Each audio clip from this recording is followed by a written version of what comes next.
347, North Atlantic, 180 miles southwest of Ireland. The sea is black glass under a thin moon. Salt spray needles your face like broken glass as you stand on the open bridge of SS Farnborough, a rust-streaked 3,100-ton collier flying the neutral red ensign of a Norwegian tramp steamer.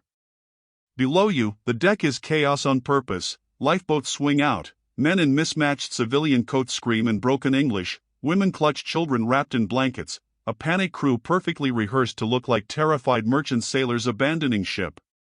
Down there in the dark water, 30 feet below your boots, the real crew waits in silence. Guns hidden under collapsible bulwarks. A 4-inch quickfirer behind fake coal bunkers. A 12-pounder masked by a lifeboat davit. Every man holding his breath, fingers frozen to steel. Then you hear it. The low hiss of compressed air. A black conning tower breaks the surface 200 yards off the port bow like a shark's fin. White letters, U-68. Captain Lieutenant Ludwig Laufer's boat, fresh from Wilhelmshaven, already credited with 9 merchant ships in this patrol alone. Laufer's voice crackles across the water in perfect English, mocking, almost amused. Stop engines. Abandon ship at once or we open fire. The panic crew obeys beautifully. Or splash, women scream, a child's cry carries on the wind. You watch Laufer step onto the bridge wing of U-68, hands on hips, smiling at the easy kill. He has done this dozens of times. Surface, shell the lifeboats to discourage rescue, watch the freighter sink, 30 minutes and on to the next victim. He thinks this is just another Tuesday. He has no idea the freighter is already pointing her hidden gun straight at his heart. He has no idea the freighter is already pointing her hidden gun straight at his heart. On the conning tower of U-68, Captain Lieutenant Ludwig Laufer lowers his binoculars and laughs, actually laughs, a short, sharp bark that carries across the freezing water. To him the scene is comedy.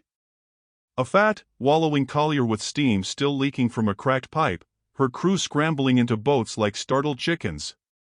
He turns to his first officer, Lieutenant Zur C. Gerhard Runge, and jerks a thumb toward the Norwegian ship. Another gift from the Royal Navy's incompetence, he says in German. Shell the boats first, then the waterline. 10 minutes and we dive. Below him, on the casing of U-68, 2 seamen are already swinging out the 8.8 centimeters deck gun. The breech clangs open. A brass shell casing glints as it slides home. Laufer cups his hands and shouts across in that same mocking English. Hurry up, gentlemen. We haven't got all night. Aboard the disguised HMS Farnborough, Commander Charles Fryatt is no longer the panicked merchant skipper he pretended to be 5 minutes ago. He is down in the starboard waist, crouched behind fake hatch covers, eyes locked on the U-boat through a slit no wider than a letterbox. His real uniform, blue with gold braid, is hidden under an oil-stained jersey. His heart is hammering so hard he swears the man next to him can hear it. He whispers the range, calm, almost conversational. 200 yards, closing to 150, stand by. The gunners, faces blackened with cork, bare hands raw from cordite, do not move a muscle. Petty Officer Ernest Pitcher, captain of the 4-inch gun, has his cheek pressed to the rubber pad, crosshairs centered on the base of U-68's conning tower. He can see the German gunners laughing as they train their own gun on the nearest lifeboat. He can see the white scarf of an officer fluttering in the wind. He waits for the single word that will turn this freezing nightmare into fire. In the number 2 lifeboat, 25 yards off Farnborough's quarter, able seaman Jack Thompson is doing the hardest acting of his life.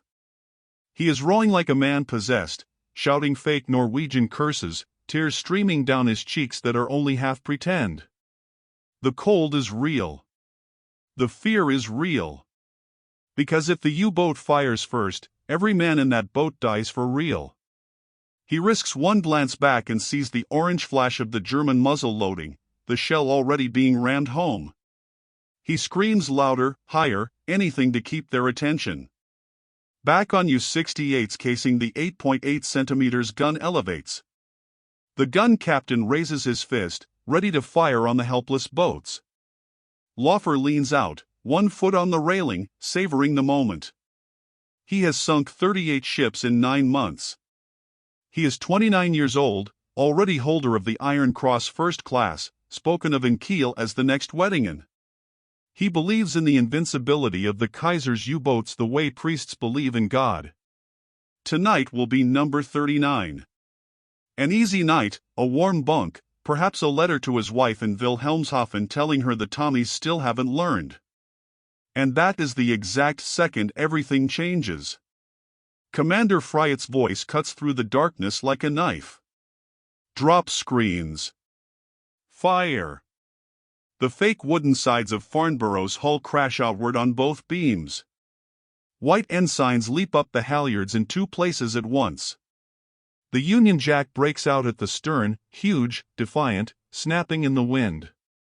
4-inch and 12-pounder guns roar within the same heartbeat. The first shell from Pitcher's 4-inch strikes U-68 just below the conning tower in a blinding orange flash.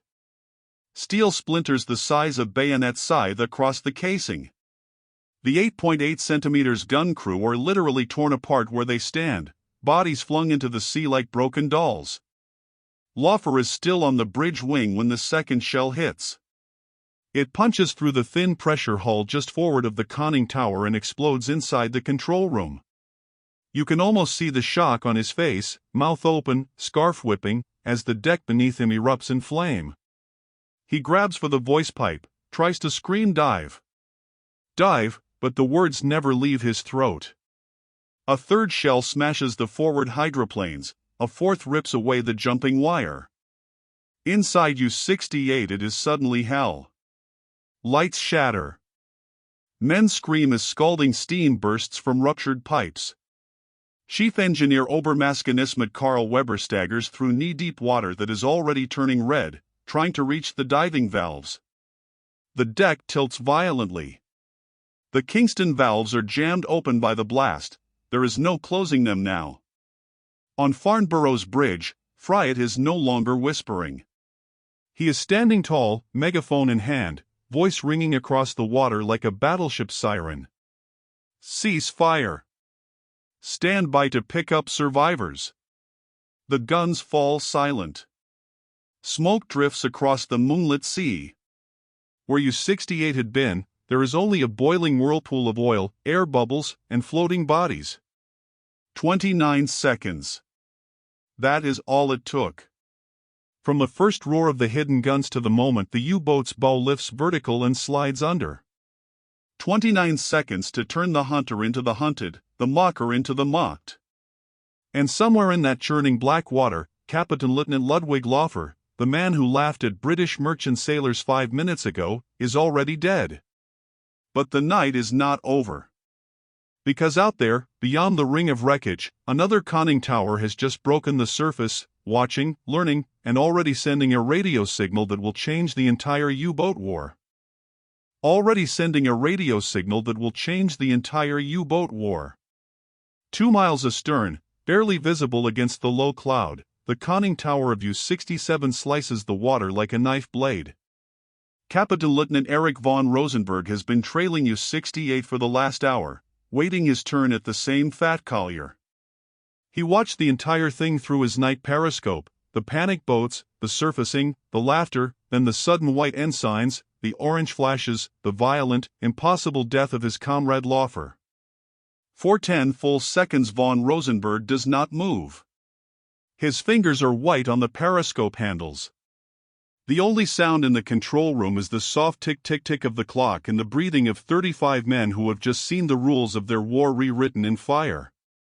Then he snaps the handles up, spins on his heel, voice ice-cold. Flood negative tank. Take her down to 30 meters. Left full rudder. We are going to kill that bastard the proper way. Down in Farnborough's wardroom, now converted to a makeshift sickbay, the first German survivors are being hauled aboard, half-drowned, coughing oil. One of them, a teenage lookout with a shattered arm, stares in stunned silence at the White Ensign overhead. Commander Fryatt kneels beside him, offers a mug of hot cocoa laced with Navy rum. "Welcome aboard His Majesty's ship Farnborough," he says quietly. The boy starts to cry. On the bridge, Fryatt's second-in-command, Lieutenant Harold Oughton, is already uneasy. The sea is too quiet. No gulls, no swell, just the slow roll of the Atlantic and the stink of burning diesel drifting from the patch of water where U-68 died. Oughton sweeps the horizon with powerful binoculars. Nothing. Yet the hairs on the back of his neck will not lie down. Below the surface, U-67 is a ghost. Von Rosenberg has ordered absolute silence, no pumps, no voices above a whisper, diesel shut down, running on batteries alone. He stands in the dim green glow of the control room, coat unbuttoned, eyes fixed on the stopwatch in his hand. He knows Q-ships have to pick up survivors, they have no choice. That means the hidden guns must stay uncovered, crews exposed on deck, the ship almost stationary. Perfect torpedo target. He allows himself the smallest, coldest smile. Revenge for Laufer will be delivered the German way, silent, deep, and final. Aboard Farnborough the rescue continues. Davits Creek as another lifeboat comes alongside. 2 German sailors are lifted over the rail, one with blood running from his ears, the other clutching a photograph of a woman and 2 small children. A Royal Navy able seaman wraps a blanket around his shoulders and says, almost gently, "It's all right, mate. War's over for you." The German looks at him as if he is speaking Martian. Oughton suddenly stiffens. Something in the water. A thin white line, straight as a ruler, racing across the moonlit swell, coming from the port quarter. He has seen that line before in training films. Torpedo. Hard A starboard. Full speed ahead.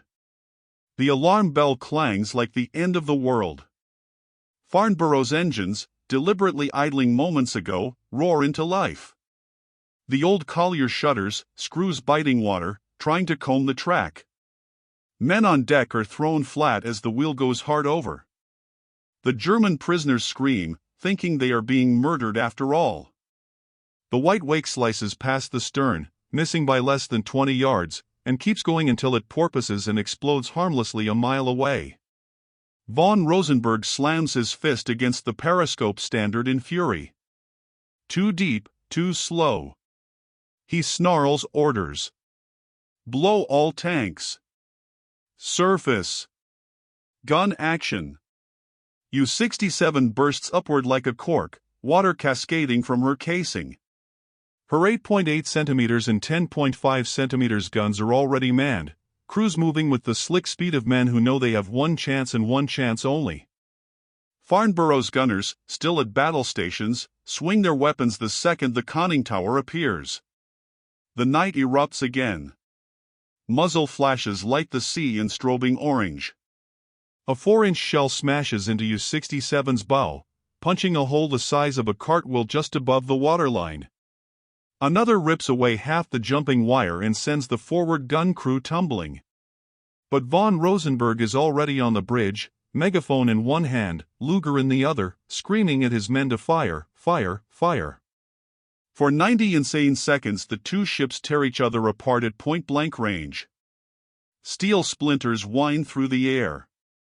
A British 12-pounder takes a direct hit and flips end over end into the sea, taking 3 men with it. On U-67 the 10.5 centimeters gun fires once, twice, the second shell striking Farnborough just aft of the funnel and starting a fire that races up the coal dust on deck. Oughton grabs the voice pipe, blood running down his face from a splinter wound. Port tubes stand by. We still have the torpedo. Farnborough had been fitted with a single 21-inch tube in the stern as a last-ditch surprise. Now the crew wrestles the heavy weapon around while flames lick higher. Von Rosenberg sees the danger. He knows one torpedo hit at this range and his boat is finished. He has seconds. He makes the only choice a U-boat commander can make when the surface battle turns against him. Clear the bridge. Dive. Dive! Dive! Men leap down the hatch. The klaxon howls. Valves crash open. U-67 tilts bow down and starts to slide under, still firing her after-deck gun as she goes. The last thing von Rosenberg sees before the wave closes over his head is the white wake of Farnborough's torpedo racing straight toward him. The last thing von Rosenberg sees before the wave closes over his head is the white wake of Farnborough's torpedo racing straight toward him. It is 4:12 now, and the sky has begun to pale in the east, turning the sea from ink to gunmetal gray. The torpedo, British Mark IV, 21-inch, set shallow, leaves a perfect arrow of bubbles as it closes the 300 yards in 21 seconds flat. On Farnborough's stern, the torpedo gunner, leading seaman William Williams, stands with the lanyard still in his fist, teeth bared in something between a grin and a prayer. He has waited 4 months for this moment. 4 months of pretending to be a helpless merchant sailor while U-boats murdered his mates in burning ships. He whispers a single word to the disappearing conning tower, "Got you." The explosion is colossal.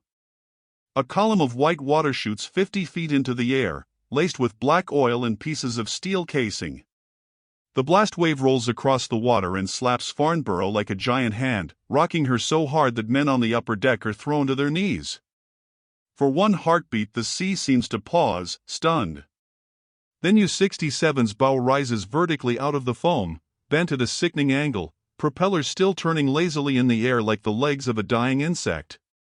The pressure hull has been torn open just forward of the conning tower. Green water pours in faster than any pump can ever hope to push out. Inside, lights die instantly. Men scream as the boat drops stern first, dragging 38 souls with her into the abyss. Captain Lieutenant Erich von Rosenberg never makes it out of the bridge. He is found days later by a trawler, still clutching the voice pipe, face frozen in the same snarl he wore when he ordered the dive. But Farnborough is not out of the fire yet.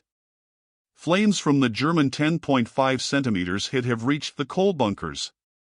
Black smoke boils up the ventilators, thick with glowing embers. Lieutenant Otten, blood now soaking his left sleeve, races aft with the fire party, shouting orders through the roar. The heat is furnace hot, paint blisters on the bulkheads. If the fire reaches the after magazine, the entire ship and every man aboard, British and German alike, will be vapor. Otten himself drags the hose, face black with soot, eyes streaming, while German prisoners stagger in a human chain passing buckets because there is no longer any enemy here, only men fighting the same hungry flames. A 19-year-old stoker from Bremen works shoulder to shoulder with a Liverpool able seaman, both of them coughing their lungs raw. For 5 terrifying minutes the outcome hangs on the edge of a knife. Then the fire is beaten back, sullen and smoking, but no longer master. Dawn finally breaks cold and clear, the color of steel. Farnborough limps in a slow circle through a widening lake of oil and wreckage. Her decks are a shambles, bulwarks shot away, one lifeboat burned to the waterline, the funnel riddled with holes that whistle like a broken organ. Yet she still floats. Commander Fryatt stands on the bridge, cap gone, hair wild, staring at the empty horizon. 2 U-boats lie on the bottom because they laughed at a battered old collier. 71 German sailors are dead. 29, some burned, some bleeding, some simply shaking with shock, are now prisoners below, wrapped in blankets, drinking sweet tea from the same mugs that served the Royal Navy crew an hour earlier. Fryatt lights a cigarette with shaking fingers and watches the sun come up over a quiet sea. He knows the Admiralty will call this a victory. He knows the newspapers will scream Q-ship triumph across every front page in Britain. But right now, all he feels is bone-tired, and older than his 34 years. Far away, in room 40 of the Admiralty Old Building, a young intelligence officer tears a fresh signal from the teleprinter and runs. The message is short, written in haste by Farnborough's wireless operator while the battle still raged. Q-ship Farnborough sunk U-68 by gunfire and U-67 by torpedo. Stop 2 commanders killed. Stop proceeding Queenstown with 29 prisoners. Stop request instructions. Stop Gordon Campbell relieving. The officer bursts into the director's office without knocking. Within an hour the news is flashing to every Q-ship at sea, to every convoy commodore, to the First Sea Lord himself. The hunters have become the hunted. The laughter has stopped. But the war is far from over, and the next U-boat commander who reads the warning will not laugh.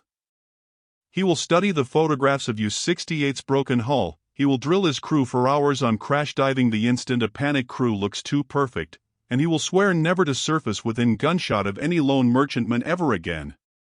And somewhere in a quiet Lincoln workshop, a former actress turned naval constructor named Victoria Drummond is already sketching modifications, deeper torpedo tubes, faster screen-dropping mechanisms, armor plate disguised as coal bunkers. Because the game has changed forever on this patch of cold Atlantic water, and the next round will be played for even higher stakes. Because the game has changed forever on this patch of cold Atlantic water, and the next round will be played for even higher stakes. By noon on March 23, 1916, the story is already racing through the encrypted cables of the Admiralty like wildfire. Room 40 intercepts a frantic German transmission from the High Seas Fleet Command at Wilhelmshaven. U-68 and U-67 lost with all hands to armed merchant cruiser flying false colors. Extreme caution ordered when approaching single steamers. Across the North Sea, in every U-boat pen from Flanders to Heligoland, commanding officers ripped the signal from the board and read it in grim silence. Captain Lieutenant Hans Rose of U-53, already famous for his cold nerve, pins the flimsy to the bulkhead and underlines one sentence in red: never surface within 5 miles of abandoning crew. In the officers' mess at Bruges, a young watch officer raises a glass of schnapps and mutters, "To Laufer and von Rosenberg. They taught us the price of laughter." The toast is drunk without smiles. Back in Queenstown, now Cove, Ireland, HMS Farnborough limps into harbor at dusk on the 24th, her battle-scarred hull drawing every eye on the waterfront. Crowds of dockyard mateys, wrens, and off-duty sailors line the jetties, silent at first, then erupting into a roar when they see the White Ensign still flying and the bullet-riddled funnel proudly refusing to fall. Commander Charles Fryatt steps onto the gangway, exhausted, coat torn, face gray with stubble, and the cheers wash over him like surf. Someone thrusts a bouquet of daffodils into his arms. A wren kisses him squarely on the mouth before she remembers saluting. Behind him the 29 German prisoners, bandaged, bewildered, some still in borrowed British duffel coats, are marched ashore under Marine Guard. One of them, Oberleutnant Zursi Kurt Bayberg from U-67, pauses at the brow, looks back at the battered Q-ship, and gives Fryatt the crispest salute he can manage with his arm in a sling. Fryatt returns it without thinking. Cameras click. That photograph will be on the front page of the Daily Mirror tomorrow under the headline, "British Skipper Saluted by the Hun He Beat." But glory has teeth. Within 48 hours the name Q-ship is on every lip from Land's End to John O'Groats. Music hall comedians crack jokes about the tramp steamer that ate 2 U-boats for breakfast. Recruiting posters appear overnight, a grinning Jack Tar standing on a sinking conning tower with the caption, "Join the mystery ships, give the Hun a surprise." In the House of Commons, members thump desks when the First Lord of the Admiralty reads a censored account of the action. King George V sends a personal telegram, "Well done, Farnborough." And in a quiet ceremony at Buckingham Palace a month later, Charles Fryatt will receive the Distinguished Service Order while his crew are awarded 3 Distinguished Service Crosses, 7 Distinguished Service Medals, and a shower of mentions and dispatches. The Admiralty, desperate to keep the Q-ship secret alive, tries to hush the details, but the genie is out of the bottle. Every schoolboy in Britain now knows that somewhere out there are harmless-looking tramps packed with hidden guns and very angry sailors. The Germans, meanwhile, adapt with terrifying speed. New standing orders are issued: lone merchant ships are to be torpedoed without warning from maximum range. Surfacing for gun actions against anything larger than a fishing smack is forbidden under pain of court-martial. Grand Admiral von Tirpitz himself cables the U-boat flotilla: "The English have created a new weapon. We will answer with unrestricted warfare." And on February 1, 1917, that answer will come. Germany resumes unrestricted submarine warfare, and the monthly tonnage losses skyrocket. The brief, glorious summer of the Q-ship duel is already drawing to its brutal close. Yet something deeper has shifted beneath the propaganda and the medals. In the wardroom of HMS Collier, the Queenstown depot ship, a quiet dinner is held for Farnborough's officers the night they arrive. The German prisoners are invited. No guards, no handcuffs, just men in borrowed clothes sitting around the same table. Someone produces a bottle of captured schnapps. Toasts are drunk to the dead on both sides. Kurt Bayberg raises his glass and says, very softly, to the sea.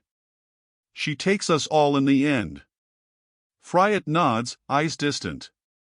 Later, walking the upper deck alone under Irish stars, he lights another cigarette and stares south toward the open Atlantic. He knows the next time will be harder. He knows the Germans will not laugh again. He knows the price of every future victory will be measured in blood and fire and boys who will never see home.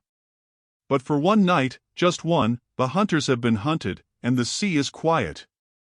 And somewhere in the Admiralty archives, a new file is opened, stamped Most Secret, titled Special Service Ships, Decoy Vessels.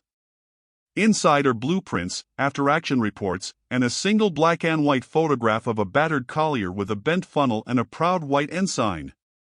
On the bottom, in red ink, someone has written a line that will echo through the rest of the war. They laughed at us, until we stopped laughing.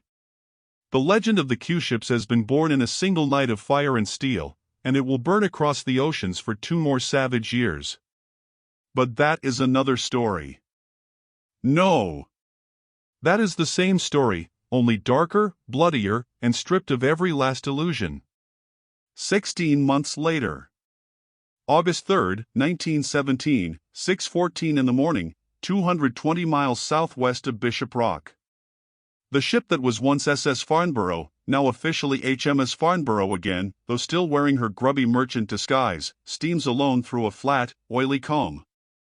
The same bent funnel, the same fake Norwegian name painted on her bows, the same hidden guns under collapsible screens. But almost nothing else is the same. Commander Charles Fryatt is gone, executed by the Germans a year earlier after they captured him on a different ship and recognized the man who humiliated their U-boats. His successor, Lieutenant Harold Oughton, the same blood-streaked officer who fought the fire that dawn in March 1916, now wears the single stripe and a half of a lieutenant commander and the pale, sleepless look of a man who has been hunted for 400 days straight. The crew are thinner, older, eyes permanently ringed black from endless watches. They know the Germans no longer laugh. They know the new orders: torpedo first, never surface, never ask questions. At 6:14 the first torpedo strikes. It comes without warning, a silent silver fish from SMU 55, commanded by Captain Lieutenant Wilhelm Werner, one of the hardest, coldest killers in the Kaiser's fleet. The explosion is under the engine room. A column of water and coal dust shoots 100 feet high. The old ship shudders, staggers, and immediately begins to settle by the stern. Oughton is on the bridge in his pajamas, barefoot, megaphone already in hand. Abandon ship. Panic parties to stations. Drop the screens on my order only. Even now, dying, they will try the old trick one last time. Men spill onto the deck in the rehearsed chaos, women, wrens in borrowed dresses, children, midshipmen with soot on their cheeks, officers in bowler hats waving walking sticks. Lifeboats swing out with perfect timing. Oars splash. Screams carry across the flat sea. Below the waterline, stokers and engineers are already dead or drowning in superheated steam. U-55 surfaces boldly 3,000 yards away, close enough to finish the job with gunfire, far enough that no hidden 4-inch can reach her. Wilhelm Werner stands on the bridge in a leather coat, binocular steady, face carved from granite. He has read every report on Q ships. He has drilled his crew for months. He will not make Laufer's mistake. He will not make von Rosenberg's mistake. He watches the panic crews with clinical interest, waiting to see if the screens drop, if the White Ensign breaks out. They do not. Farnborough is dying too fast. The stern is already under, the propellers thrashing air. Oughton realizes the trap will never be sprung. He gives the order no Q-ship captain ever wants to give: real abandon ship. Every man for himself. The next 90 seconds are pure carnage. Werner opens fire with the 10.5 cm gun. High explosive shells slam into the waterline, into the boats, into the men swimming. One lifeboat is hit dead center, it simply disappears in a pink mist. Another shell strikes the bridge and turns it into burning matchwood. Oughton is thrown clear, lands in the sea half-stunned, clinging to a Carly float with 6 other men. Around them the water is full of screaming, drowning sailors and the bodies of those already silent. Farnborough rolls onto her beam ends, her red bottom showing like a wounded whale, then slides under with a sigh of escaping air. For a moment her bow points at the sky, still proudly flying the tattered Norwegian flag she wore to the end. Then she is gone. 7 minutes from first explosion to final plunge. U-55 circles the wreckage once, slow and deliberate. Werner lowers his binoculars, satisfied. No hidden guns ever fired. No White Ensign ever broke out. Another Q-ship erased. He turns away without a word and orders the dive. Depth charges from escorts are already on the horizon, there is no time for souvenirs. As the conning tower slips under, a lookout snaps one last photograph, a single Carly float in a lake of oil, 8 tiny figures clinging to it, one of them raising a fist at the disappearing U-boat. That photograph will surface decades later in a German archive, labeled simply Q-ship Erledigt, March 8, 17. Harold Oughton and 45 survivors are picked up 12 hours later by a passing destroyer. 11 of them will die of wounds before they reach Plymouth. Oughton himself loses 2 fingers and most of the sight in his left eye. When he is carried ashore on a stretcher, a reporter asks him if the Q-ships were worth it. He spits blood, grins with cracked lips, and answers, "Ask the Germans." The Admiralty never admits how many Q-ships were lost, but the numbers are brutal. Of the roughly 200 decoy vessels that sailed under the White Ensign between 1915 and 1918, fewer than 30 survived the war. The final score: Q-ships sank or damaged perhaps a dozen U-boats, some historians argue fewer. The U-boats sank over 5,000 Allied ships and killed tens of thousands. The laughter stopped on both sides. The mystery ships became ghost stories told in lowered voices, and then they too faded. Yet every year, on the anniversary of that March morning in 1916, a small ceremony is still held in a quiet corner of Portsmouth dockyard. Old men in faded blazers, medals tarnished, stand around a battered ship's bell salvaged from the real Farnborough. They do not give speeches. They simply raise a tot of rum and drink to absent friends, British, German, merchant, naval. To the men who played the deadliest game of hide and seek ever invented on the cold Atlantic, and paid the price so that others might cross it in peace. The bell rings once, low and mournful. And somewhere, beneath 3 miles of black water, the steel coffins of U-68, U-67, and HMS Farnborough lie side by side in the silt, waiting for the sea to keep its final secret. END